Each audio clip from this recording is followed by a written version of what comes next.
Bienvenidos a un nuevo episodio de Voces del Retail. Hoy con un invitado espectacular, estrella, con una marca, con una trayectoria impresionante. Estábamos justamente conversando 50 años de trayectoria en el mundo de la moda femenina.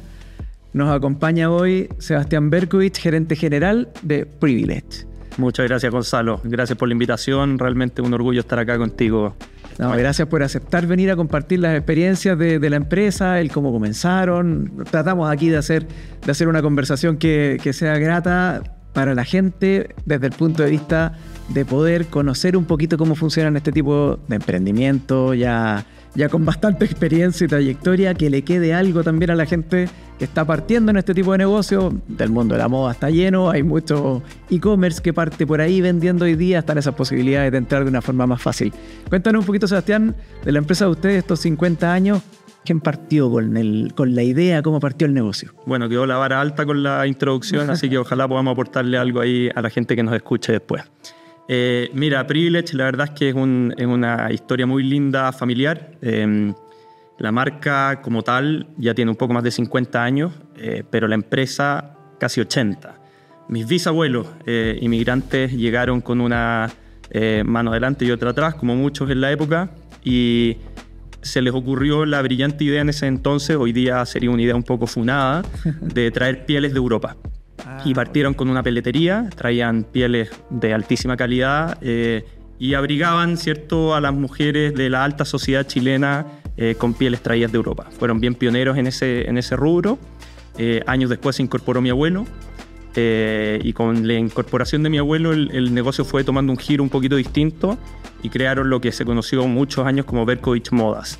Y básicamente era más una sastrería y hacían trajes para hombres y mujeres y vestían de nuevo siempre en este segmento muy high society de entonces, en el centro de Santiago, con una boutique bien pequeñita, y atendían y vestían a estas familias. Con la incorporación de mi padre, años después, crearon lo que hoy día se conoce como Privilege. En ese entonces era Privilege Boutique. Ya hoy día Privilege es una boutique, pero es una cadena. Y tenemos un poco más de 50 años en el mercado con la marca. La verdad es que han sido años con altos y bajos, como todos los emprendimientos que han de alguna forma tomado un tamaño que han ido creciendo, ¿cierto?, con el tiempo.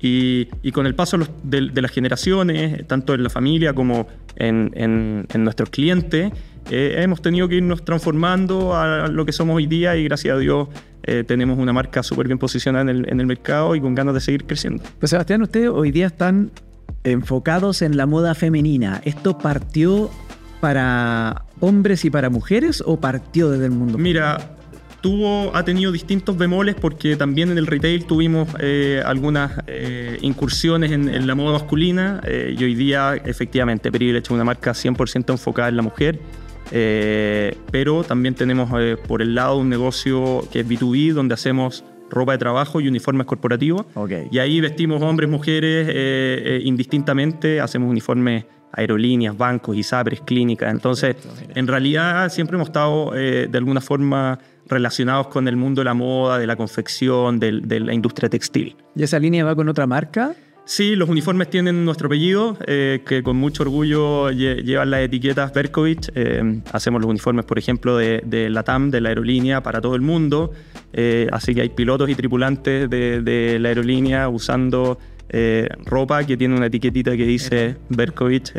Bancos, clínicas, como te comentaba, la verdad es que si bien es un negocio distinto y es un negocio donde hoy día producimos, porque el retail hoy día Privilege es 100% importado, en este negocio tenemos fábrica y producimos uniformes para nuestros clientes, así que también es bastante entretenido. Es que orgulloso de estar el bisabuelo ahí viendo cómo el apellido sigue. Espero que al menos que como ha perpetuado, ¿cierto?, el apellido en la industria, sientan un orgullo, así que sí. O sea, yo por lo menos súper orgulloso de seguir con esta tradición y este negocio familiar que por tantos años ha estado en el mercado nacional. Totalmente, para todo emprendedor debe ser un orgullo ver que lo que comenzaste con tanto esfuerzo y desde cero, como muchos, lleva tanto tiempo y además con el nombre, con el apellido ahí puesto en alguna de las marcas. Así es. De hecho, mi papá un día me preguntó si es que los uniformes de esta aerolínea los estábamos haciendo con la marca Privilege.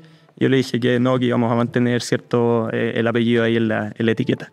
Qué bonito. Qué bonito. ¿Y cuál fue un poquito la historia de la consolidación? ¿En qué momento empiezan, por ejemplo, a agrandarse? ¿En qué momento empiezan a tener más tiendas? ¿Dónde ves tú ese punto de...? Mira, yo creo que en el boom del retail, mi papá, mi tía y mi abuelo, digamos, fueron bien visionarios de entender que había un espacio para atender a una clienta en Chile que estaba desatendida con moda que siguiera tendencias europeas, donde probablemente está la cuna, ¿cierto?, de la innovación o del desarrollo de la moda y de las tendencias, con una marca chilena, en ese minuto con producción nacional. Claro.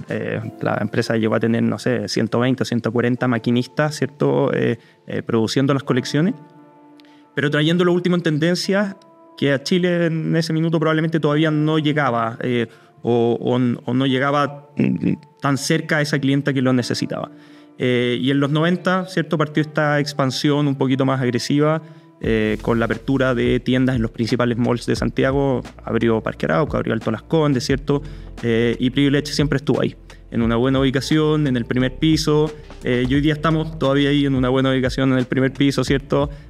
Y claro, ya no son 5 o 6 tiendas, hoy día tenemos 30. Y ha sido un proceso bien orgánico, bien cauto, bien conservador en ese sentido, como buena empresa familiar, en épocas buenas y en épocas no tan buenas, ¿cierto? Crisis que no necesariamente son generadas por la empresa, sino que son con factores un poco más externos, nos han dado la oportunidad o nos han frenado algunos planes de expansión que en distintos momentos hemos sabido aprovechar o ser un poquito más cautos y para hacer un poco lo que somos hoy día. Así que, pero te diría que Chile fue un espacio extremadamente rico, ¿cierto?, para que algunas de estas marcas pudieran desarrollarse, crecer, posicionarse y muchas de ellas mantenerse hasta el día de hoy. O sea, Chile ha sido una cuna del retail en Sudamérica o en Latinoamérica, con los Falabella, con los Ripley y con algunas marcas como las nuestras, que de alguna forma han logrado perpetuar gracias a la calidad, al sello, a la atención, a la personalización y a tener un buen producto a un precio adecuado en el momento correcto para esa clienta que lo está buscando. Claro. Suena fácil decir, oye, llegamos a un buen precio, un buen producto, pero el viaje no para nada fácil. Hay hartas horas ahí metidas. El viaje nunca es fácil, pero lo que da mucha satisfacción, ¿cierto?, es ver cuando llega al final ese producto y ves a esa clienta. A mí me gusta ir a tiendas, no siempre tengo todo el tiempo que me gustaría, pero sobre todo las rutas pre-Navidad, pre-Día de la Madre, y me encanta atender a las clientas. Y me siento un vendedor más de la marca. Las clientas se extrañan mucho cuando llega un hombre a atenderlas. Nosotros en general tenemos puras mujeres en las tiendas atendiendo. Y me encanta preguntarles por qué compran Privilege. En el fondo hay un mercado que está súper desarrollado, tiene un montón de marcas internacionales. Y la verdad es que los comentarios de la trayectoria, la calidad, que se van repitiendo, son lo que finalmente nos traen esa satisfacción de que este camino, que es súper difícil y que está lleno de altos y bajos, terminan en un final feliz, ¿cierto?, con esa clienta contenta vistiéndose Privilege. No, súper de acuerdo. Yo siempre he sido de esa línea también en los emprendimientos. Creo que es fundamental cuando tú bajas a la trinchera, a preguntar efectivamente, en este caso, a atender al cliente, a consultarle por qué le gusta la marca, qué no le gusta, etcétera. O sea, cuando de repente uno se acostumbra, o no sé si se acostumbra, pero está metido en el bosque en el día a día, estáis viendo un montón de cosas desde arriba y cuesta hacerse ese espacio para bajar, pero es importantísimo al final ese feedback para poder... Es clave, y es clave con las clientas, y es clave con nuestras trabajadoras, con las vendedoras, con las que están en la primera línea, entender qué es lo que quieren, qué es lo que necesitan, qué es lo que le piden nuestras clientas, cuáles son los dolores, las quejas. Eso es súper importante. Y ahí tenemos dos capitales en el fondo que tienen un valor gigante y que son lo que han convertido a la empresa en lo que son hoy día. O sea, las clientas y nuestras asesoras de moda o vendedoras, ¿cierto?, que con mucha dedicación y personalización atienden a nuestras clientes. Esas son las claves que tú crees que han permitido que se mantengan vigentes durante tanto tiempo. ¿Dónde está ahí el...? Mira, sin duda esas dos son o sea, poner a la clienta, esto que tal vez es medio reiterativo decirlo, claro, pero poner a la clienta en el centro en todo negocio creo que sigue siendo la clave, y nosotros eso no lo perdemos. cuando entendemos que hay cambios en las necesidades, cambios en las tendencias, cambios en la moda, y no estamos escuchando a la clienta, la colección que viene va a fallar, y cuando falla la colección, la venta es mala, y cuando la venta es mala, nuestras vendedoras están desconformes porque no ganan su comisión, y la clienta la pierdes, y recuperar a esa clienta es, o sea, imposible. Entonces, esa clave y escuchar al cliente permanentemente creo que es una, probablemente, o la más importante. Y el resto es hacer bien la pega, que es nuestra responsabilidad. Mantener la calidad cuando hay una promesa de calidad, mantenerla y no fallarle a la cliente en eso. Unas condiciones de trabajo para nuestros equipos de trabajo que sean gratos, que sean amenos, que ganen bien, que estén contentas, es otra clave. Tener equipos comerciales que estén yendo a terreno y entender lo que está pasando es importante. O sea, yo creo que es una sumatoria de cosas que de alguna u otra forma no garantizan el éxito, porque nunca está garantizado, pero por lo menos te ayudan a acercarte a lograrlo. Claro. Y ahí creo que no hay que perder de vista que hay una suma de puntos que son todos extremadamente relevantes. Sí, claro. Siempre se habla de tener al cliente finalmente en el centro del negocio, estar escuchándolo, pero cada día es más difícil trabajar con un cliente, con un consumidor mucho más empoderado, que ha ido cambiando sus formas de comprar. Hoy día hay múltiples canales, pero además de sus formas, creo que todos, y me incluyo obviamente, somos bastante más complicados, más exigentes, queremos inmediatez, queremos que nos atiendan bien. Hoy se dan cosas que no se daban antes, como por ejemplo poder a lo mejor hacer un reclamo y escalar hasta el dueño de la empresa, al gerente general, y decirle, oye, esto no me gustó y quiero que me lo cambien. ¿Cómo han ido manejando ese nuevo consumidor? ¿Cómo se han adaptado a esto? Mira, como en toda cosa de la vida, si uno no se adapta, muere, ¿cierto? Ese mensaje como es bien, y es bien evidente, pero si una clienta me escribe un mail o me escribe por LinkedIn o me escribe por Instagram porque tuvo un problema, mi responsabilidad es atender a esa clienta, haya comprado una polera de $19.990, o sea, una clienta que lleva 25 años vistiéndose con nosotros y que gasta parte importante de sus ingresos en mantener su closet, ¿cierto?, renovado temporada tras temporada. Para mí todas esas clientas tienen el mismo valor y por lo tanto necesitan esa misma atención. Y si llegaron a mí con un problema, y yo no prohíbo en las tiendas que den mi mail si una clienta necesita escalar un problema, servicio al cliente cuando no tiene la posibilidad de resolver un problema y quieren escalarlo y llegar a mí. O sea, encantado de poder acercarme a esa clienta, porque una clienta a la cual le resolvemos una inquietud o un problema es una clienta que vamos a fidelizar para el resto de la vida. Total. Entonces, entender que ese cliente está más empoderado, que ese cliente está más informado, que ese cliente es más complejo, sí, puede ser, pero al mismo tiempo nos da o nos abre oportunidades y ventanas a nosotros para estar mejor conectados con ese cliente, entregarle mejor la información, diferenciarnos de la competencia, que muchas veces por ahorrar, ¿cierto?, en este mundo, en esta cadena de gastos y ser más rentable, ha perdido esa cercanía con el cliente, la capacidad de atención, la capacidad de personalización, y para nosotros eso es un estándar intransable, digamos. El que una clienta llegue a nuestras tiendas y se sienta atendida, el que nuestras vendedoras tengan los contactos de nuestras clientas y les manden WhatsApp o les llamen por teléfono cuando llegó un producto que ellas creen que es para esa clienta, eso para nosotros es oro, digamos. Y así lo tratamos desde mí como gerente general, desde mi posición, hasta la persona que está en la recepción de nuestra oficina, que se puede ver enfrentada a que llegó una clienta a resolver algo. Entonces, en ese sentido, tratamos de que esa cultura permee en la importancia de mantener a la clienta contenta. Y no se trata de darle en el gusto porque sí, se trata de acercarla a la marca, de acercarle a los valores de la marca y poder que sienta esta personalización, esta cercanía de la mejor forma posible. Esa cercanía también se traduce finalmente en obtener información, en experiencia. O sea, un cliente que llega hasta arriba para tratar de solucionar un problema, es un cliente que le importa la marca, 100%. es un cliente que te está dando feedback, es un cliente que de alguna manera se saltó los canales normales, por lo tanto, desde el mundo del gerente general, 100%. hay mucha información. Yo veo como esa clienta de un valor infinito para nosotros. O sea, no lo veo como un cacho, como un problema,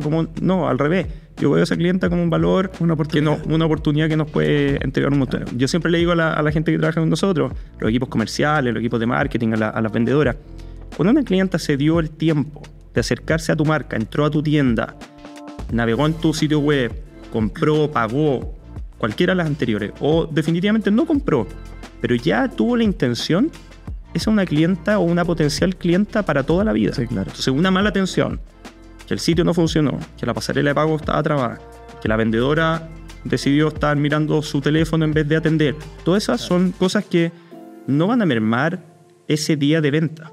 Mermaron la experiencia de esa clienta o de esa potencial clienta para siempre. Y la puerta de entrada es súper ancha. La puerta de entrada es súper angostita, la puerta de salida es súper ancha. En el fondo, cuando esa clienta ya decidió entrar, hay que hacer lo posible por cuidarla. Totalmente. O sea, al final, hoy día, una de las cosas que uno siempre habla, claro, es lo que decíamos anteriormente, tener al cliente en el centro. Pero tener al cliente en el centro significa finalmente trabajar el viaje del cliente. Y ese viaje del cliente hoy día muchas veces parte por el e-commerce. Sí.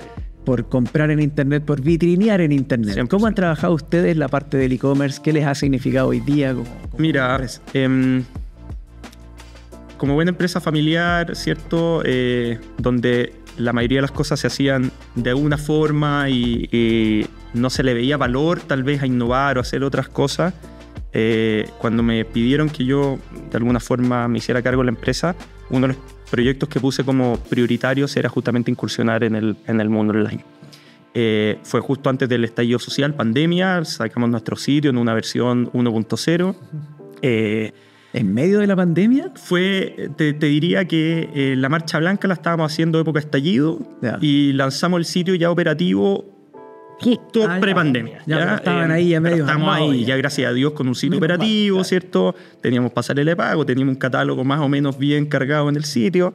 Pero mi proyecto siempre fue bien ambicioso desde el comienzo. En el fondo yo dije, mira, no sirve nada que armemos un catálogo si no somos capaces de integrar a las tiendas en este mundo. No sabíamos que se venía la pandemia, ¿cierto? Entonces dije, el concepto de la omnicanalidad, bien manoseado, bien trabajado también, en el sentido que la clienta tiene que sentir la misma experiencia en el sitio web que la que siente hoy día nuestras clientas en la tienda.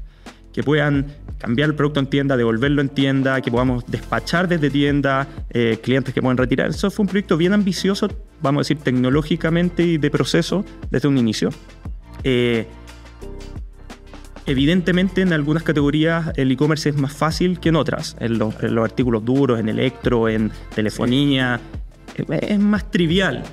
En ropa es un desafío gigante. En ropa de mujer, te diría que es más grande. Y en ropa de mujer, para un segmento que es más de señora, por así decirlo, como tradicionalmente ha sido reconocida la marca, es más desafiante aún. La clienta quiere tocar el producto, quiere probárselo, quiere ver cómo le queda, quiere ver el fit, quiere que le digan te queda bien. O una vendedora que le diga, mire, ¿sabe qué? Ese color no va con usted. O sea, eso, transmitirlo o bajarlo al e-commerce era un desafío gigante.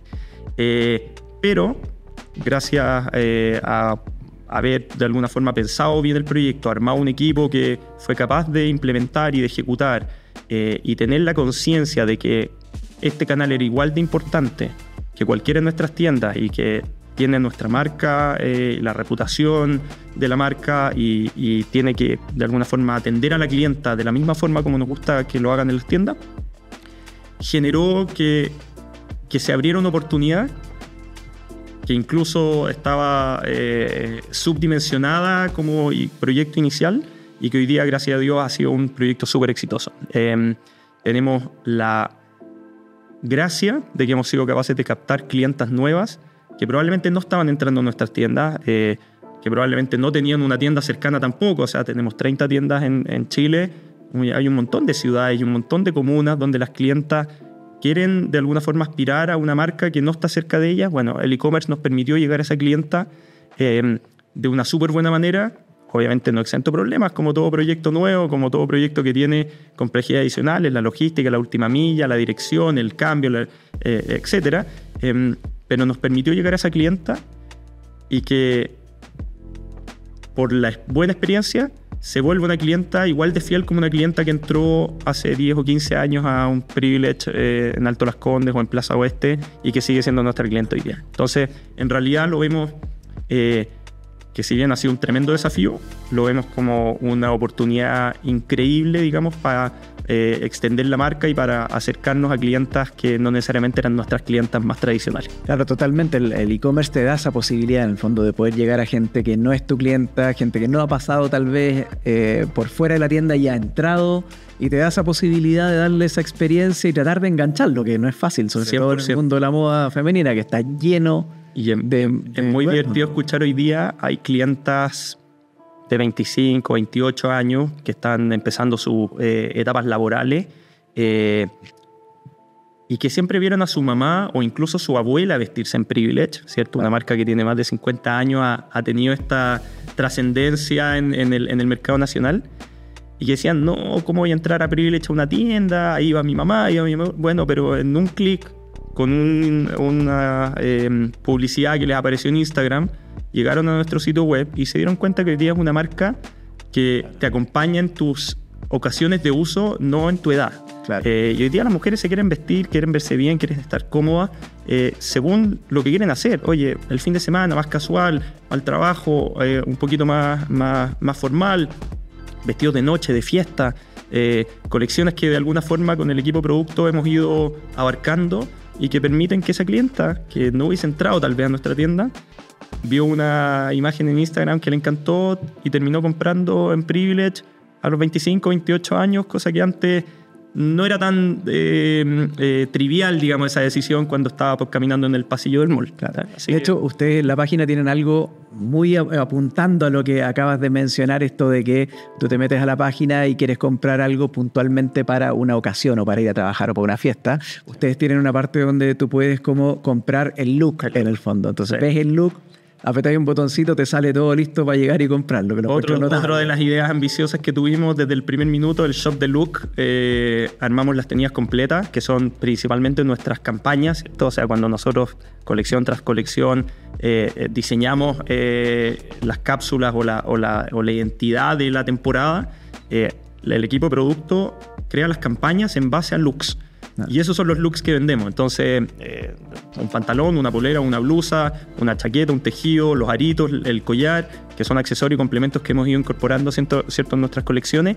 Y la clienta puede ir eligiendo del look completo los artículos que quiera agregar en su carrito. Y la ayudamos en una asesoría sin una persona que le está hablando al oído, ¿cierto?, a vestirse. Y eso ha sido también una tremenda idea y bien pionera en un segmento de marcas que, ¿cierto?, no son los grandes retailers mundiales. Y eso ha sido bien entretenido. Sí, no, súper buena idea. De hecho, lo miraba el otro día y decía, esto debiera estar para los hombres también, que nos cuesta harto más achuntarle al look completo. Yo espero que me regalen ropa por el cumpleaños y eso es la renovación de mi closet anual. O sea, somos muchos de esa onda. O si no, compramos algo que claramente no le viene al pantalón y empiezan los problemas después de tener un closet lleno de cosas que no juntan ni pegan. Tal cual. Oye, Sebastián, dentro del viaje de una empresa, ¿cierto?, siempre hay problemas, siempre hay desafíos. Saquemos la pandemia de la ecuación porque, claro, ya la pandemia es uno de los problemas más grandes que hemos tenido todos en nuestras empresas, todo el retail también, sin ninguna duda.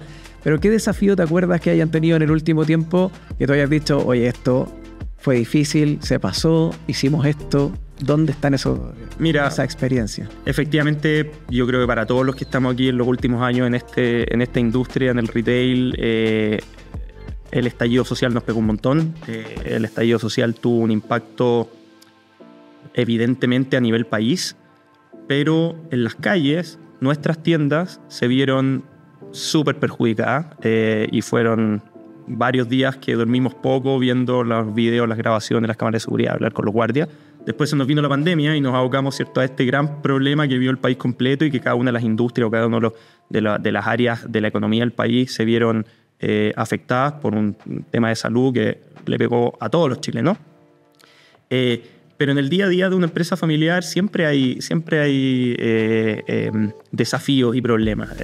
Te diría de lo que me puedo acordar en los últimos 24 meses, nos intentaron hacer una estafa con una remesa de envío al exterior para pagarle a un proveedor. Era harta plata. En los procesos tradicionales que hacemos con los bancos, ¿cierto? De envío de financiamiento, cartas de crédito, financiamientos contados. Y nos habían hackeado a la punta, nunca supimos bien si es que a nosotros o al proveedor el mail, interfirieron el mail y empezaron a suplantar identidades para el cambio del número de cuenta al cual debíamos mandar la plata. Y mandamos la plata a una cuenta equivocada y gracias a Dios por esos milagros que ocurren, muy pocas horas después de que mandamos la remesa, la proveedora me escribió por un chequeo de si habíamos recibido una muestra de embarque de otra cosa.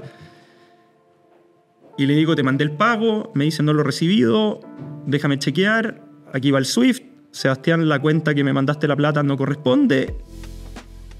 Se me vino el mundo abajo porque era un monto importante, extremadamente relevante para una empresa que no es muy grande, digamos, y activamos, o sea, las redes, y ahí uno agradece las redes de contacto y las posibilidades de, en un mundo tan conectado y globalizado, poder llegar al gerente de riesgo del HSBC en Londres con LinkedIn para que me ayude a frenar esto que ya habíamos entendido que era un fraude. Fueron 48 o 72 horas del terror, probablemente las peores que me han tocado vivir profesionalmente en un periodo tan acotado, digamos, que la pandemia se extendió a 1 año y medio, entonces había tiempo por lo menos para pensar. Aquí la reacción y la gente que nos ayudó, logramos finalmente, gracias a Dios, frenar el fraude, pero lo habían hecho. Y esas son crisis que nos pueden tocar a todos. Me tocó a mí, yo estaba a cargo de ese pago en particular. Hay muchos otros pagos que pasan por otras áreas de la empresa y que le podría haber tocado a otro, y como empresa hubiésemos tenido que, de alguna manera, respaldar un error que puede cometer cualquiera. Y ahí uno levanta las alertas y ahora mejora los procesos, ¿cierto? Y entrena a la gente que está involucrada en estas etapas, que hay gente que te quiere dañar permanentemente. Y hay que estar un poquito más atento. Sí, y uno siempre lee en el diario, oye, le pasó, chuta, pero ¿cómo le pasó? ¿Le pasó a este? Uy, ¿cómo le pasó? Hasta que te pasa a ti y decís, bueno, han profesionalizado también la forma de hacerte caer en estos fraudes. Hace como anécdota, gracias a Dios terminó bien y no mal, pero ha sido una crisis súper duro. Al final el delincuente también va innovando, es su negocio. 100%. Pero se agradecen estas experiencias y que las cuenten, porque normalmente también al que está mirando, al que está escuchando, uno siempre dice lo mismo, pero ¿cómo pasó esto? Pero ¿cómo no hiciste tal cosa? Y de repente uno se demora 5 minutitos más en pensar, oye, yo tengo efectivamente mis procesos como bien pensados como para que esto no ocurra o bajemos las probabilidades. En las crisis salen las mejoras probablemente. Tal cual. Cuando está todo bien y está todo funcionando y en época de vacas gordas y qué sé yo, en general le dedicamos poco tiempo a la mejora continua, a la mejora del detalle. Exacto. Pero en las crisis se abren oportunidades para eso. Bueno, de hecho, las crisis son lo que hizo que también nosotros creáramos la Asociación Gremial de Retail. Ahí estamos desde el principio. Eres uno de los fundadores también de la Asociación Gremial. Sí. Y de ahí viene un poquito el poder trabajar en conjunto con las marcas, poder entregarles experiencias de otros socios, poder trabajar estos problemas comunes que muchas veces generan crisis o generan las crisis. En el caso de la pandemia, el estallido social, nos tocó trabajar en muchas cosas que eran importantes para todas las empresas y todas las marcas que estaban detrás de nosotros. ¿Cuál es un poco la experiencia y el beneficio que ustedes le ven a pertenecer a una asociación gremial, en este caso de retail, como para mandarle un mensaje al resto que todavía no se une? Mira, yo creo que, y te lo comenté un poco antes, lo primero para mí es generar redes. O sea, las redes tienen un valor, que pueden tener un valor económico o percibible, ¿cierto?, en el corto plazo, pero para mí las redes son para toda la vida. Cuando uno es capaz de conversar con un retailer de otra vertical, ¿cierto?, donde no hay competencia, donde no hay conflictos de interés, y entender que los dolores muchas veces son bien parecidos, y que por ende en sumar volumen o sumar actores que tengan compartan esta visión, compartan estos dolores, y buscar mejora continua que de nuevo muchas veces puede tener un sentido económico, pero muchas otras no. Mejor de alguna manera desarrollo de la industria como un todo, que tiene cientos de miles de trabajadores en Chile o de personas asociadas a nuestro rubro. Creo que tiene un valor gigante. Ser capaz de llamar o tener la posibilidad de llamar a una persona que trabaja en otro retailer para pedirle ayuda o datos de, oye, si le está funcionando. Y hoy día en la mañana justo una persona de la asociación me escribió, porque yo trabajo en una agencia digital hace varios años y él está explorando agencia digital y quería saber mi experiencia. O sea, tan sencillo como eso, hasta cosas que son más tácticas de beneficios que ha traído la asociación, asociaciones con proveedores que son relevantes para la industria y que te traen mejores condiciones, algunos temas que son más profundos respecto a lobbies o lineamientos en leyes laborales que están hoy día, ¿cierto?, cambiando, y sobre todo en los últimos 24 o 36 meses, y al final son en pos del beneficio de todos los asociados. El sentido económico neto probablemente ninguno de nosotros te lo puede decir, pero el sentido del valor agregado que nos está aportando a nuestros gerentes de recursos humanos que participan de un grupo de recursos humanos, a nuestros gerentes de e-commerce que participan de un grupo de e-commerce, a nosotros mismos con estas redes, creo que el valor es bien evidente sin necesariamente que sea un valor económico, ¿ya? Así que ahí la invitación, yo creo que para todas las marcas que no participan y que puedan escuchar este podcast, la verdad es que no se lo pierdan. El valor va a venir en el tiempo sin duda, con el solo hecho de tener la cercanía entre los que ya llevamos algunos años y la cantidad de marcas y empresas que se han sumado. La verdad es que es súper rico también verlo, que algo que partió bien incipiente, bien chiquitito, con un problema común que estábamos viviendo en un momento específico en el país. Hoy día estamos en una situación distinta y los invitamos a todos también a participar de esto. Sí, estoy muy de acuerdo contigo. Yo creo que una de las cosas que siempre destaco es ese intercambio de experiencia, ese networking que se produce acá, donde puedes nutrirte, tal como lo hablábamos hace un rato. Todos han tenido problemas y han tenido crisis. ¿Cómo tú la solucionaste? ¿Qué aprendiste de esa crisis? Y después, si tú lo puedes compartir, si lo podéis compartir con una empresa que ni siquiera es competidora tuya, pero que esa experiencia te va a ayudar a que no te tropieces con la misma piedra que alguien ya se tropezó, o que puedas tener una mirada distinta desde otra experiencia de otra persona. Al final creo que es invaluable. Hay cositas chicas que también son súper importantes, desde proveedores, de repente en urgencias, en algunas regiones donde, oye, tengo un problema con tal cosa en tal región, en tal mall, y de repente sale alguien que te puede echar una mano de una manera fácil, 100%. rápida y además de confianza, porque es alguien que ha utilizado ese proveedor o que ya pasó por esa experiencia. Entonces creo que ahí está el gran valor fuera de todo lo otro que tú mencionabas, Sebastián. Bueno, Sebastián, estamos ya dentro de los timings como para la entrevista, para esta primera entrevista. Sin duda en algún momento nos vamos a sentar a conversar, a lo mejor para profundizar en algunas de las áreas. Cuando quieran, yo encantado. Así que te agradezco, Sebastián, tu tiempo. Gracias por venir a compartir también las experiencias de Privilege y todo el tiempo, estos 50 años que tienen en el mercado, en la industria de la moda de mujer. Muchas gracias, Sebastián. Gracias a ti, Gonzalo, por la invitación. Realmente enriquecedora la conversación, así que cuando quieran seguir profundizando, aquí estaremos. Buenísimo. Te agradecemos mucho. Muchas gracias a todos por escucharnos y nos vemos pronto.